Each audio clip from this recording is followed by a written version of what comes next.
All right, yeah. So I always seemed to get in trouble. I mean, always grounded, forever grounded. I swear. But then I had a baby, okay, because I wanted to give him a baby, have a family, and so what's crazy about it though is when I was like three months, okay, my mom asked me to go shopping, and I said, yeah, of course I'll go shopping. Like my mom and I never go shopping, you know? And so we went to Lincoln. We ended up just going to Dairy Queen and we got some food. I got some ice cream or whatever. And then we got in the car. And then next thing you know, we're driving and driving. You know, I didn't think anything of it.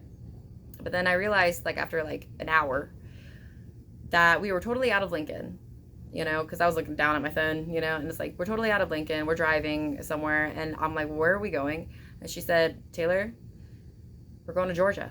And I started crying so hard. I started crying extremely hard. Like I was just like, what? What do you mean? Like, I mean, I was 4 months pregnant. Like I'm gonna leave the father of the the baby. Like I mean, his family, everything. Like just everything that I mean, I got things going on, and we were going to Georgia, and gosh, and I'm trying to remember like what was the reasoning behind it. It was I think it was like another court thing. Another deal.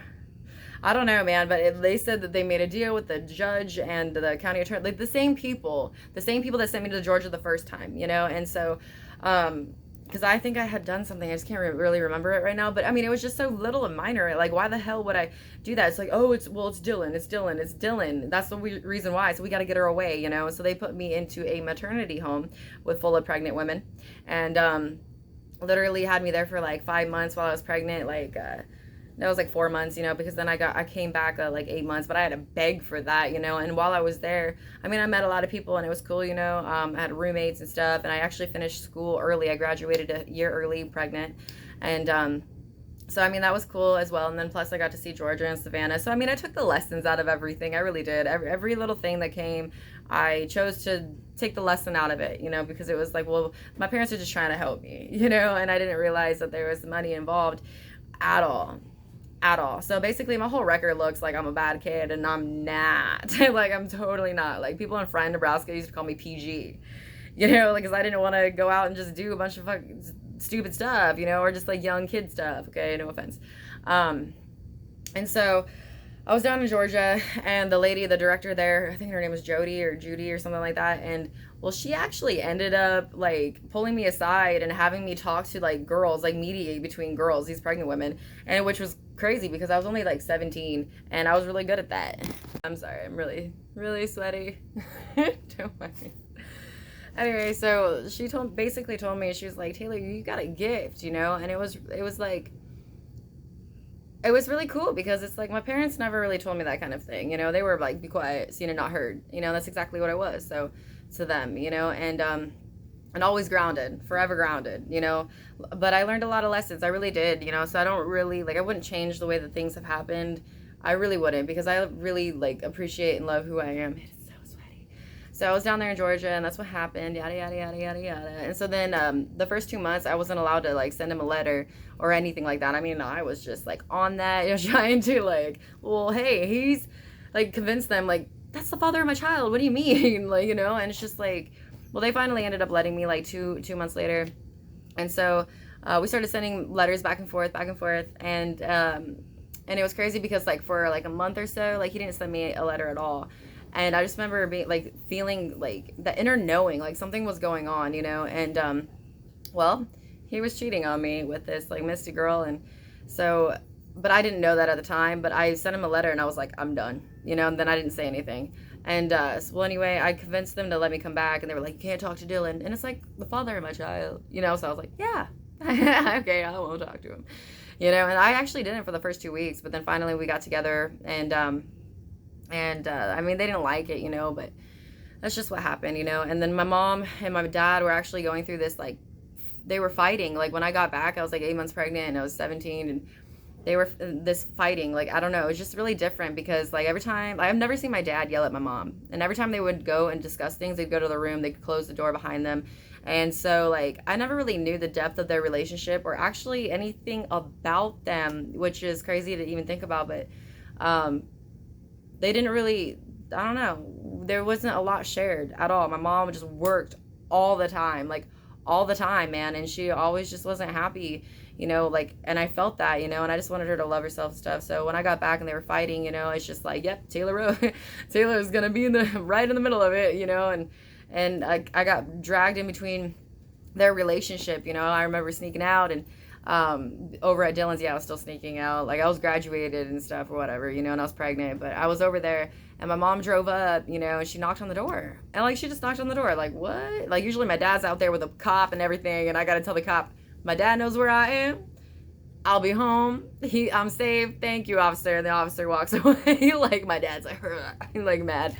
But I learned that from Dylan's dad. Like I learned a lot of things. So anyway, so basically my mom knocks on the door, and she's like, me and your dad are not doing good. Like, what, did your dad tell you anything? She just came to me as a best friend about their relationship. And so then I was worried, I was like, oh, what's going on? And I was just dragged into it, like I was a friend, which I feel like it just changed our relationship completely, even though it wasn't even that great, but it was like, it just changed it completely, because of course I walked into the bar, and my dad's back there at his desk, and I remember him sitting there, and I caught him, and I just like ended up staring at him because he had his eyes closed, his head back.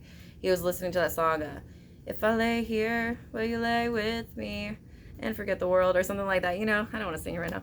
And he had his cigarette, smoking a cigarette in his little tiny office, and he was head back, and he had like 14 beer bottles in front of him, and I remember feeling my heart just drop, just sink, and I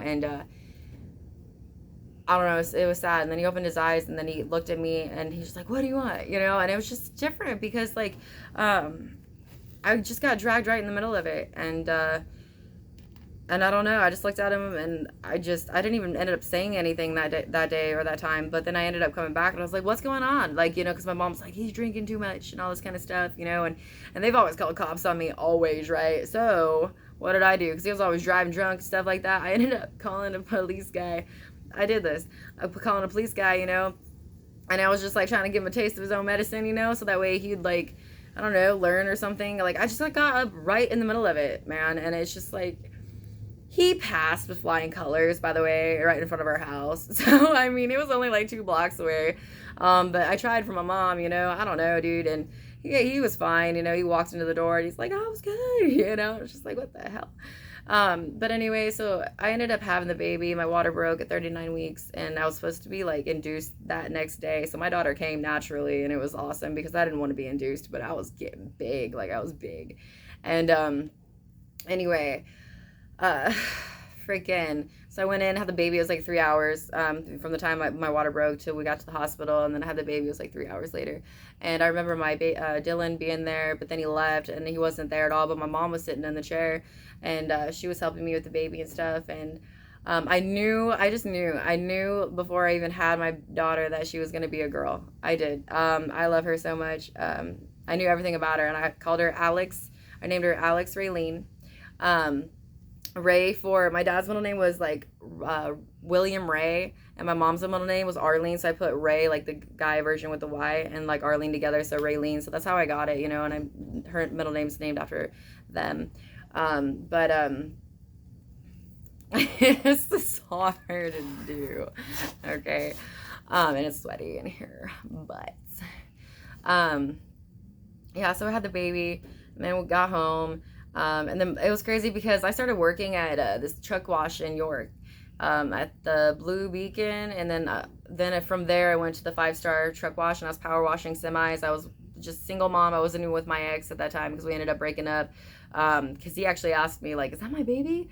I was like, are you serious? Like, I mean, I was just like, are you freaking serious? Like, I mean, I just had your freaking baby, and I mean, I just grew up, being like verbally abused, physically abused, it was a very toxic relationship. I mean, I don't blame anything. Like, I mean, I stuck myself in that relationship, it's a 2-way street, but I mean, it was just like, so I ended up breaking up with him, and I was just doing it all by myself. And I was like working full time. I had a car. I was a Chevy Impala, but it had like $300 car payment.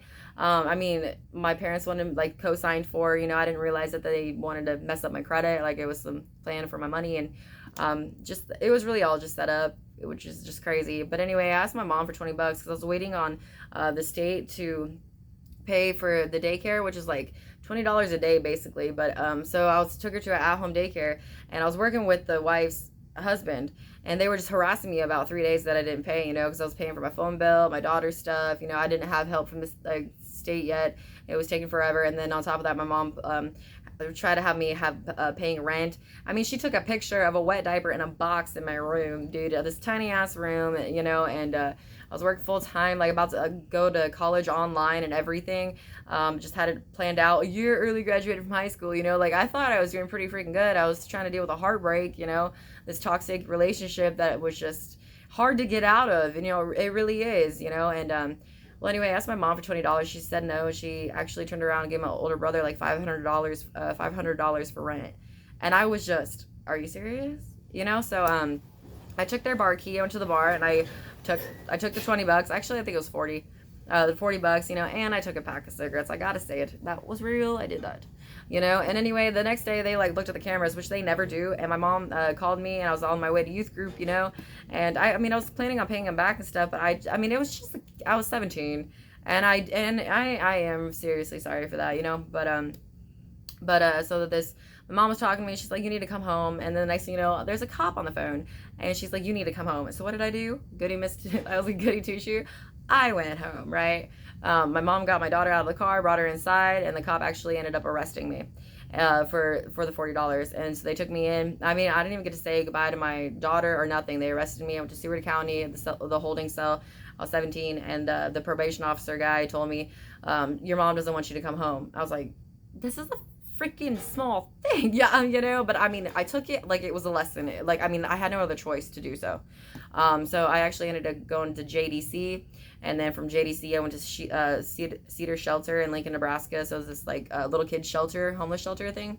And then I got in an apartment, independent living, because I have a child, right? So I was trying to get my daughter back, and then my mom called CPS and DHHS, and my daughter was no longer in my care. So then the state got involved, and so that's how all that really started. So then me and Dylan started doing visits and stuff in Lincoln, and he didn't live too far from my apartment. And the whole 3 years that we did CPS and DHHS, I didn't realize that DHHS was involved with my money too.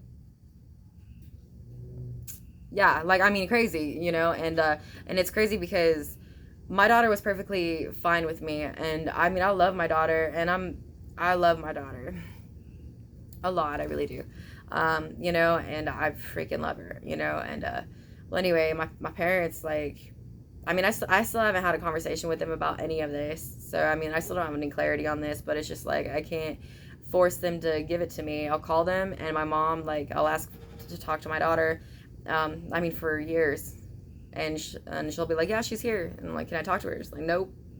And then that's the end of the conversation. I've tried to ask her, and it's just nope, and so but anyway, so I was doing CPS or whatever, and then Dylan was not complying at all, just not complying with the case, and he was doing drugs meth that I had no idea. I didn't know about that drug. I did not until I was 21. And by this time I was 18, 19, 20. I had no idea. I was goody two-shoe. I worked hard. I had to go from job to job, because I'd be working a job, and there'd be girls there that were jealous, or don't be with my man. Why is my man looking at you? Just a bunch of stuff, man. And I'm like, dude, I'm single but unavailable, okay? Yeah, if I was single, but if I was with my ex, I was with my ex, I'm a relationship kind of person, I've always been like that. And so, but people, they just didn't really care. And it's then I'd go to his house, and, I'd get body slammed a couple of times over some stuff, happened way back in the past, but really, guilty dog barks first, so that's really what it was. He'd be cheating on me and doing drugs and stuff, going out at night while I was sleeping. I wouldn't even know. And he'd come back and he'd feel guilty about it, make sure that I didn't find out. So then he'd project it onto me, and I was seen and not heard there too, and his entire family had be screaming up in a room, and no one would come help me ever, and so I was pretty beat down, and then Yeah, but so I had to leave. So in order to get my daughter, I basically had to leave my ex. I went to York, got my own apartment, got my own job, got my daughter back. Sorry, daughter back like that. Just got my daughter back ASAP, you know, and it was awesome. It really was. Um, but then Dylan, or I had to sign a piece of paper to say that I wouldn't go take my daughter back to Dylan, right? Because like I didn't want to be crazy baby mama, okay? But this DHHS, CPS, my money, all this kind of stuff, like they caught me into this case, you know, which is so wrong. And this probably happens to so many freaking people that it's not even fucking, excuse my language, cool or funny. Like it's not funny at all. Like it's really messed up how this organization that's supposed to be helping these children actually put them in worse homes, you know, in worse situations, and like injustice stuff, like just corruption happens, and it's just messed up because no one listens to these people either, you know, and how the whole story has really gone. It just makes sense. It just makes sense because like all these other people, no one hears them, and then people end up forgetting about it, you know, or just like not able to do anything about it because it takes money to pay a lawyer, investigator, all this kind of stuff, just this whole organization. And well, anyway, I didn't want to be that crazy baby mama, which they all knew that I didn't want to be that crazy baby mama. So I'd go take my daughter to go see him. And sorry about that. Yeah, so I didn't want to be like the crazy baby mama, and so of course I took my daughter to go see him, so that way he could, you know, I want my daughter to know her entire freaking family, you know, and like, yeah, so, but then I got caught, so my mom drove by his house and took a picture of my car at his house and then sent it to the county attorney, so then they ended up coming to my apartment in York when I got back there and took my daughter, and so then I was there, I was like heartbroken, you know, and it's just like, boom, there's Dylan, and I ended up going back to Dylan and going back to Lincoln, just leaving my apartment in York, and that actually happened twice, you know. Then I left him again, and then like got another apartment in York, and then yeah, and got my daughter back like that, and then I couldn't go take my daughter to go see. Like it happened twice, right? And it was just crazy because like they knew how I was and like what I'm down for, which is family and like love, you know. And but it was all about my money that this inheritance from my grandma, and it's just really messed up how it really happened. But after 3 years, they basically told me, like, you got to sign your rights. And so, I didn't really know. I was really naive when I was little, really naive. And I'm like, my lawyer wasn't even really trying to help me. No, like, they were all cut a check, you know, like, they were all, like, promised this money, and they all, like, planned this, you know. My whole record growing up is all planned, and I just never understood. Like, I thought I was always doing something wrong, like, but I really wasn't, you know. I really was not, you know, and I was a great freaking kid, and I didn't deserve it, and, like, this happens to a lot of people that don't deserve it either. So I had to sign my rights, you know, and then after that, like, I went back to Lincoln, and, my entire family and his entire family, because Dylan and his entire family knew about my money too. Yeah. Yeah. And so that whole relationship was like, are you kidding me? So they all dropped out of my life. Every single person dropped out of my life. And that's when I started meeting people on the street. And that's when I found methamphetamine. Okay, I did. And I did it for like 6 months, you know, and I met so many freaking people. So many people in Lincoln. Holy crap, right? Just so many freaking people. And it was so crazy because a lot of people wanted me to do porn. And I was like, no, it's not my thing, you know, like literally, like, I was in this one house and I set up my whole room. I painted the room and everything. It was a beautiful room, but it was like a trap. You know, and after 2 months of being there, I was like, damn, man, I do not need to be here. Like, I literally want good for my life, you know, and I want to do what I want to do. I'm not to say anybody else that it's all bad and stuff, but it's just like, I missed my baby. I wanted my baby, you know, and I just, so I offered this room to this one girl, you know, but all these guys, I had this computer in there and this, like, that had a monitor built into the computer, and I didn't realize that, like, all these people that I met, a lot of guys came, it's like, yeah, I need to do porn, because they wanted to do it with me and stuff, you know, and they wanted to make money. I'm like, I don't really care about money that much. Like, I love who I am, you know. And the one thing that my mom did do when I was younger was she took me on a dinner when I was like 13. She's like, Taylor, you're God's daughter. And I really do appreciate this. Like, it stuck with me, and a lot of mothers don't do this with their children, but she was like, Taylor, you're God's daughter, don't spread your legs, you know, like, you're precious, like, all this stuff. And she gave me this necklace that I'd picked out in the mall, and I didn't realize that she bought it. And so I thought that was so freaking, I thought it was I thought it was literally awesome. I really did. But anyway, okay. Yeah, hold on.